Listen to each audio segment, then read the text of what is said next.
ओम साईं राम। आज का शिरडी साईं संदेश। बाबा कहते हैं, मेरे बच्चे, अगर तुम्हारे अंदर श्रद्धा और सबूरी है ना, तो तुम जैसी ज़िंदगी की कल्पना करते हो, जैसी चीज़ें तुम चाहते हो, जिन लोगों को तुम पाना चाहते हो, तुम्हें वो सब कुछ मिल जाएगा। श्रद्धा और सबूरी है ना, तो बुरे लोग तुम्हारा कुछ भी गलत नहीं कर सकते। फिर भी जिनको अपनी ज़िंदगी में लाने की ज़िद तुम कर रहे हो और मान नहीं रहे हो, तो बहुत जल्द तुम्हें समझ आ जाएगा। आज तुम मेरे सामने बहुत सी शर्तें रख देते हो, पर जिस दिन तुम्हें श्रद्धा और सबूरी आ जाएगी, उस दिन सिर्फ विश्वास ही रहेगा। तुम उस दिन सवाल नहीं करोगे। मैं जानता हूँ तुम्हारे जैसा कोई हो ही नहीं सकता। तुम मेरे बच्चे हो। तुम्हारे जीवन में ऐसी घटना घटने वाली है जिसके बारे में तुमने सोचा ही नहीं होगा। और ये खुशखबरी है जो तुमसे जुड़े लोगों है, जिन्हें तुम बहुत चाहते हो। ये खुशखबरी उनसे ही जुड़ी हुई है और ये खुशखबरी तुम्हारे चेहरे पर भी रौनक ला देगी। और तुमसे जुड़ी खुशखबरी तुम्हें एक ही महीने में तुम्हें पता चल जाएगी और तुम्हारी किस्मत संवर जाएगी। जो तुम सोच भी नहीं पाए हो वो सब घटित होगा और बहुत अच्छा होगा। ये सब तुम्हारा दूसरों के प्रति खुश होना, सबके सामने खुश रहना और सबसे अपनी तकलीफ़ छुपा लेना, उसका फल मिलने वाला है तुम्हें। अब समय आ गया है।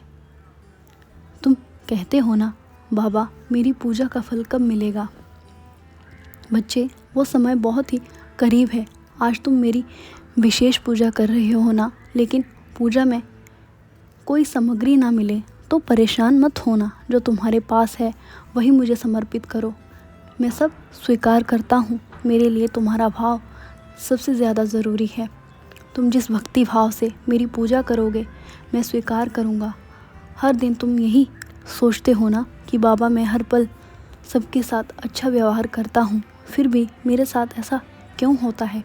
मैं हमेशा लोगों की मदद करता हूँ, उनके लिए मैं हमेशा खड़े रहता हूँ, फिर भी लोग मुझे क्यों नहीं पसंद करते हैं? मेरे बच्चे, मैं जानता हूँ आजकल तुम बहुत व्याकुल चल रहे हो अपनी परेशानियों को लेकर, लेकिन तुम निश्चिंत रहो।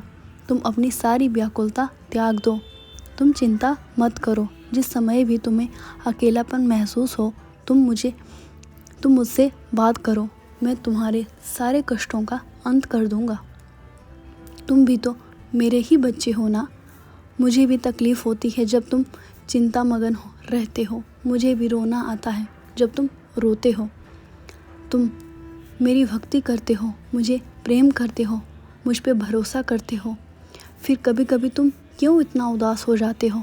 क्यों तुम्हारी हिम्मत डगमगाने लगती है? तुम आज जान लो, मैं द्वारिका माई में बैठ के तुम्हारे अच्छे भविष्य के लिए ही योजना बना रहा हूँ। मुझे याद है जैसे अचानक तुम्हारे जीवन में दुखों का पहाड़ गिरा था ना, और फिर तुम मुझ पे भरोसा रख के कभी कभी लड़ के, कभी कभी रो के मुझसे जो बातें की, मुझ पे जो यकीन रखा और वक्त के साथ जीना सीखा।